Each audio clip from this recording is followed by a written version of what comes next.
how are you? I hope you all are fine. So in this video we will discuss about food security in India. In last video we had also already discussed about the what is the meaning of food security, that it means the accessibility, availability, affordability of the people at all times. Okay, so in this video we will discuss further.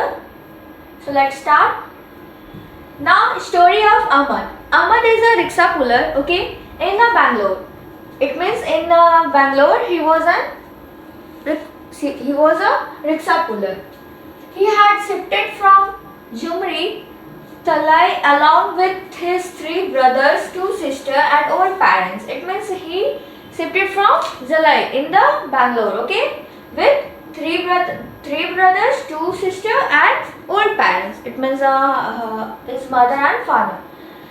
He stayed in a Zungi. The survival of all members of his family depend on his daily earning, okay, from pulling rickshaw.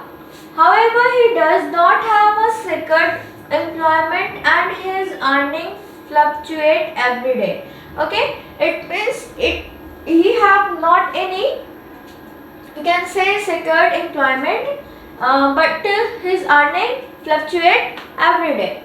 During some days he get enough earning for him to save some money amount after buying all this day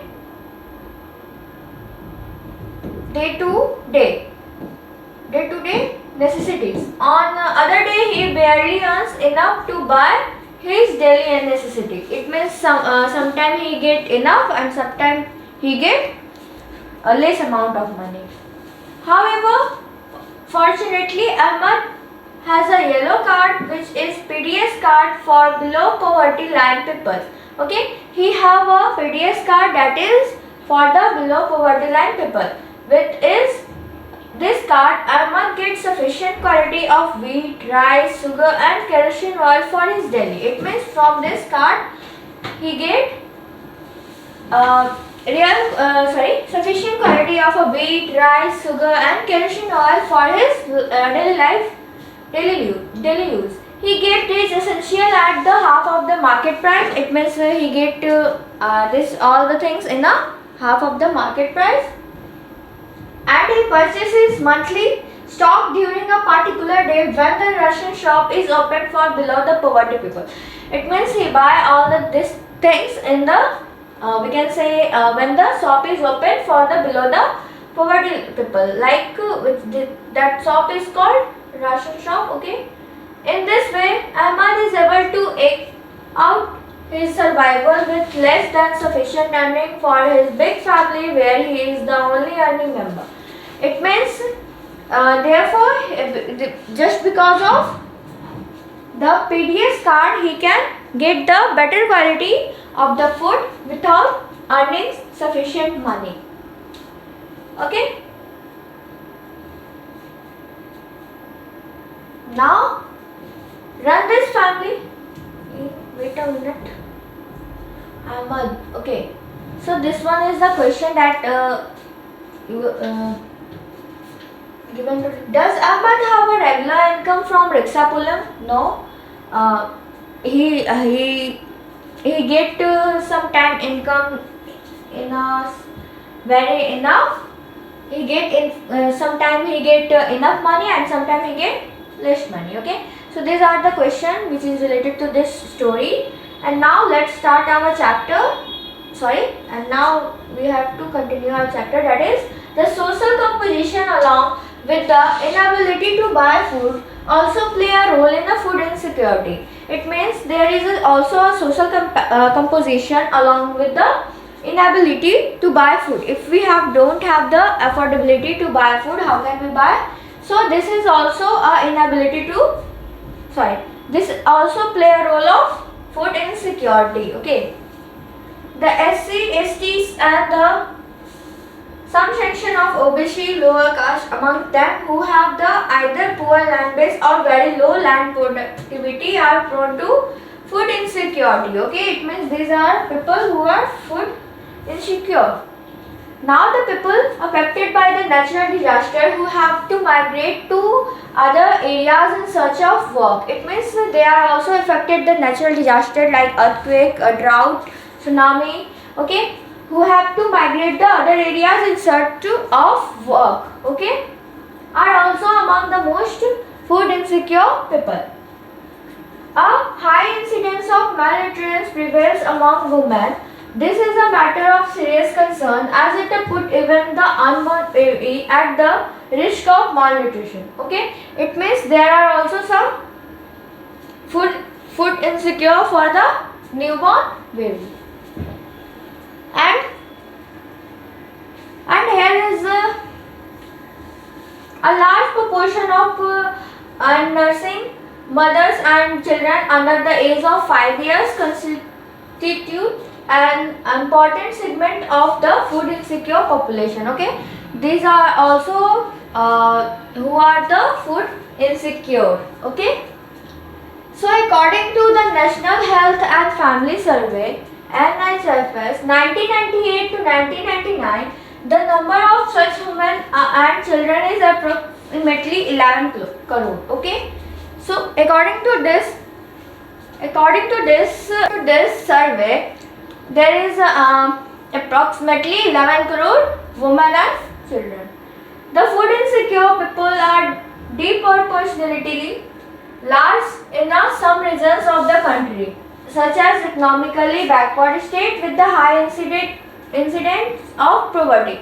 Overall, here is written that if they are not afford to buy the food, they are also, we can say, they are food insecure. Okay, if the only women are not working something, so their earning is very low, or either there is no earning, no income, so they women and their children are also food insecure.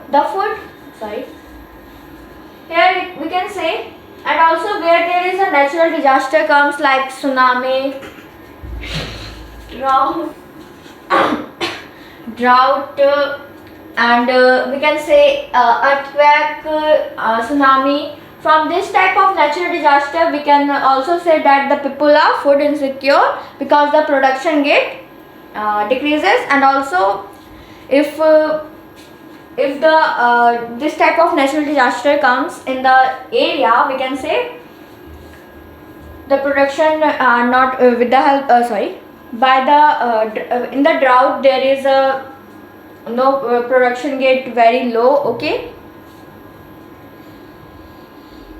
so in the fact there is also we can say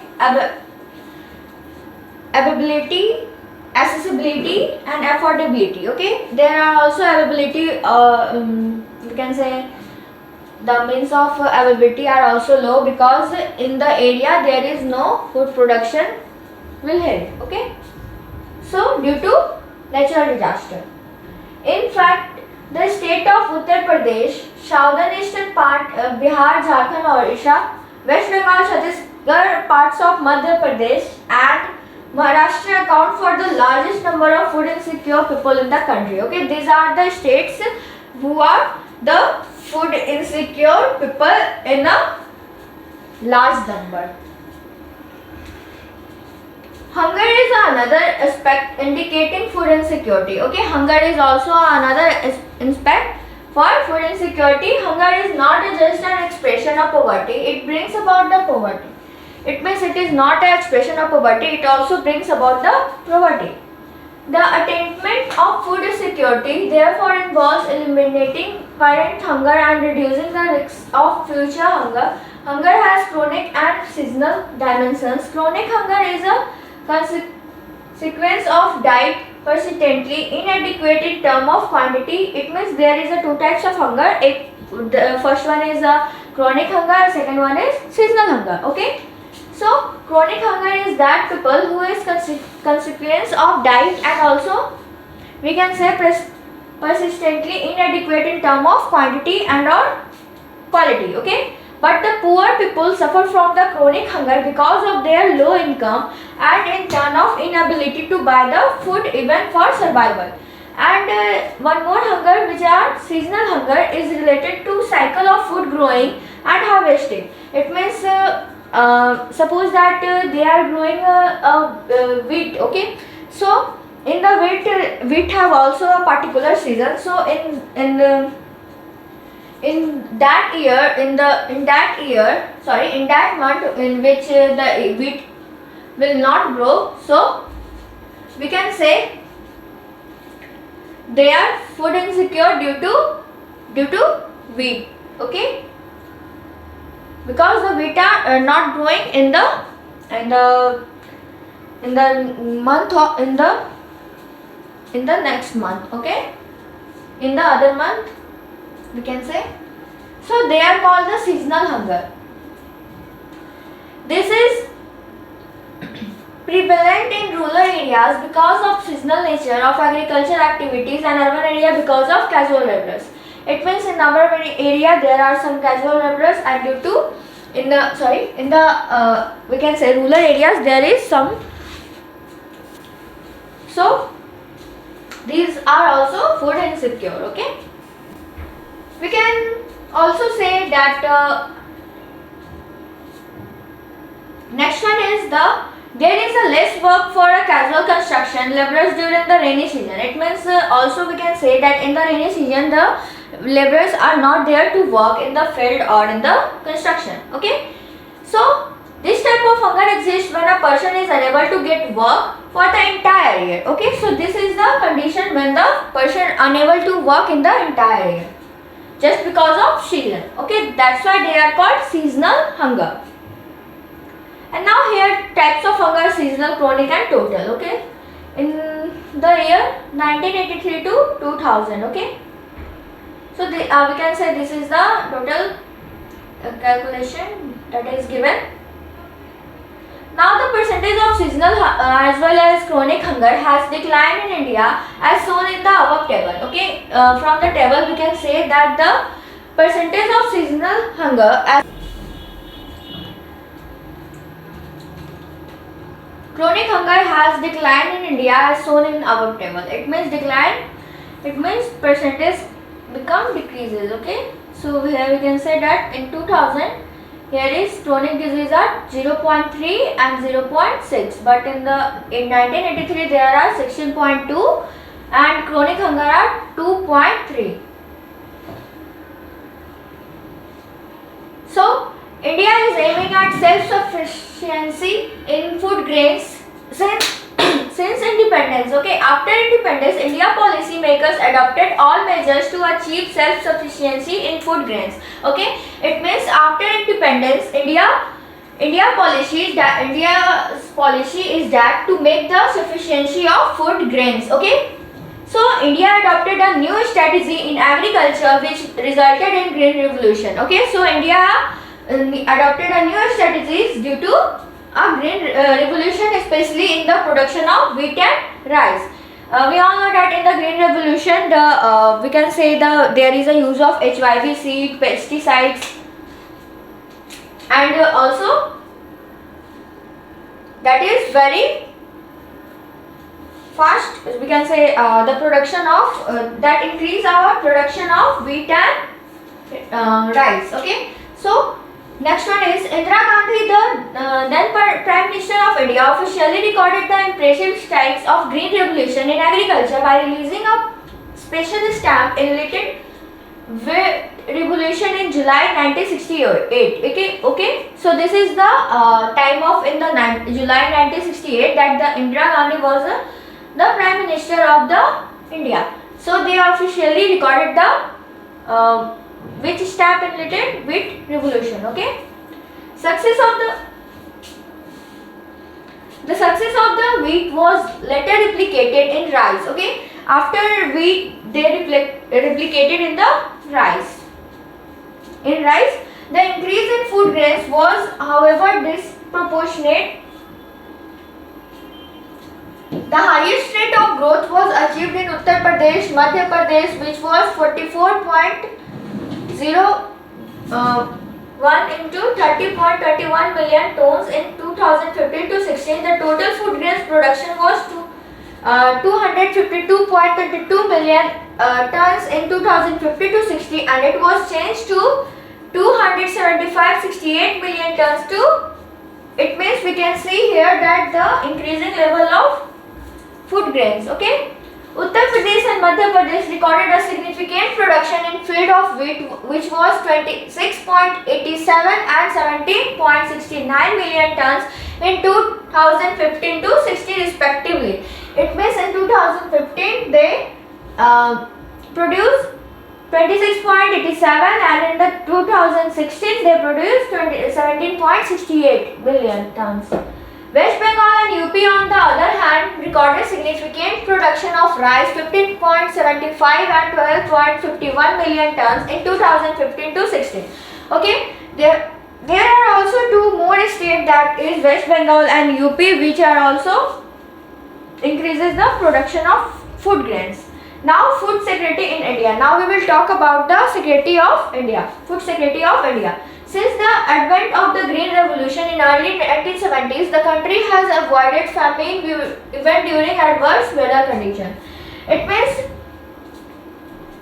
since we can say advent of Green Revolution, the early 1970s, the country avoided the famine. Okay.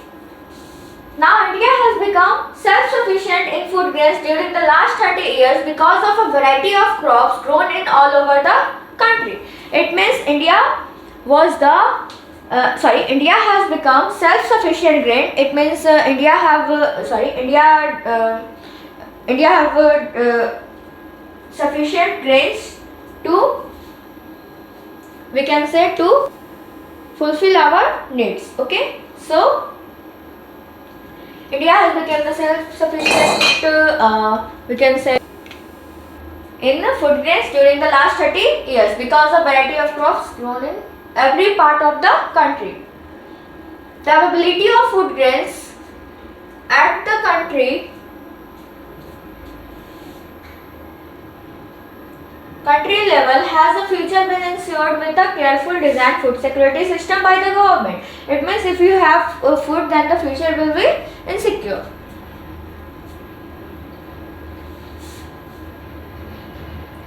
This system has two components, buffer stock, and second one is public distribution system. Okay, so you can see the increasing level of the production from 1916 to 61 to 2019 to 20. Okay, and now here is what is buffer stock. Okay, buffer stock is the stock of food grains, namely wheat and rice, procured by the government through the Food Corporation of India. Okay, it means the buffer stock is the stock of food grains. Okay, but namely wheat and rice procured by the government through the which corporation? Through the Food Corporation of India. The FCI purchases wheat and rice from the farmers in the states where is surplus production. It means where there is surplus production, they buy grains from the farmers in the state. The farmers are paid a pre-announced price for their crops. This price is called minimum support price. Okay. So the MSP is declared by the government every year before the sowing season of provide incentives to farmers for rising the production of these crops. The purchased food grains are stored in the granaries. It means the food that are purchased by the FCI, purchased by the FCI, that is stored in the granaries. Okay, do you know why this buffer stock is created by the government? Here is a question that do you know why this stock is created? So this is done to distribute food grains in all deficient area among the poorer strata of the society at the price lower than the market price, also known as issue price. It means it is the buffer stock is created to provide the food to the poor people who are in the lower price than the market price, also known as issue price. Okay, so this is also helps resolve the problem of shortage of food during adverse weather condition or during the period of calamity. Okay, so this is also prevent food insecure from the which condition weather condition, and also adverse weather condition and during the period of calamity. Now, what is the public distribution system? So, the food procured by the FCI is distributed through the government regulated ration shop among the poorer section of the society. This is called the public distribution system. It means the food which are procured by the FCI through the government regulated at the ration shops who sell the food grains to the poorer people in the issue price. Okay, this is called the public distribution system, PDS. Ration shop are now present in the most localities. It means it present in the most of the localities and villages, towns and cities also. Okay, there are about 5.5 lakh ration shops all over the country. It means in India all over the country there are 5.5 lakhs shops. Ration shop also known as the fair price shops. Okay, they are also known as fair price shop. Keep stock of the food grains, sugar and kerosene for the cooking. They keep the stock of food grains, kerosene oil and also sugar for cooking. These items are sold to people at the price lower than the market price. Any family with the ration card can buy this stipulated amount of this item: kg of grains, 5 liter of kerosene oil, 5 kg of sugar, etc. every month from the nearby ration shop. It means if they have the ration card, they can buy easily this type of things for cooking.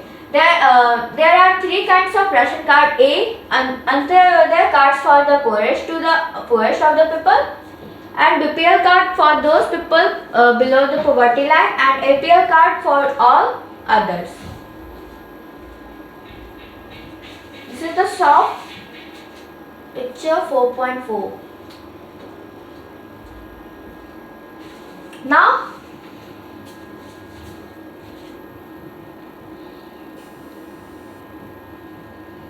yes, the introduction of rationing in India dates back to the 1940 against the backdrop of the Bengal famine. Okay, so here is the introduction of rationing in India dates of the back of the 1940 against the backdrop of the Bengal famine. The rationing system was received in the wake of acute food for shortage during the 1960. Okay, this is the system was received when the acute shortage of food during the 1960s. Prior to the Green Revolution, in the wake of the high incidence of poverty level as the reported by the NSSO in the mid 1970s, 3 important food intervention programs were introduced. Okay, there are 3 programs are introduced. First one is the PDS, that is food distribution system. Second for food grains in the existence of but strengthened thereafter. Integrated child development. Next one is a CDS, that is child development service.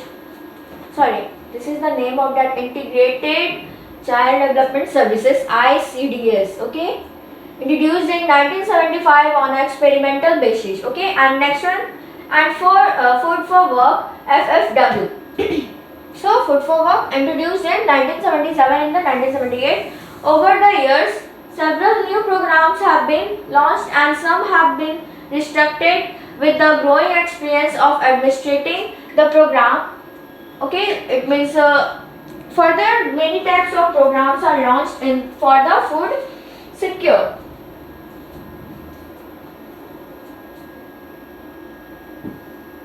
All present, there are several poverty alleviation programs PAP, mostly rural areas which have an exploit food